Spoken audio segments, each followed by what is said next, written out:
What's something people don't know about America? Well, how about a government cheese cave in a town literally called Boring? Yep, that's real life. So picture this. There's an actual place called Boring, Oregon, and it's besties with Dull, Scotland. They even have their own boring and dull day every August 9th. And get this, in the 1940s, sliced bread was banned for being too efficient. Oh, and the US government?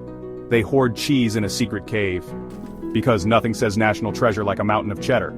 Smash like, toast, subscribe, and stay cheesy, America.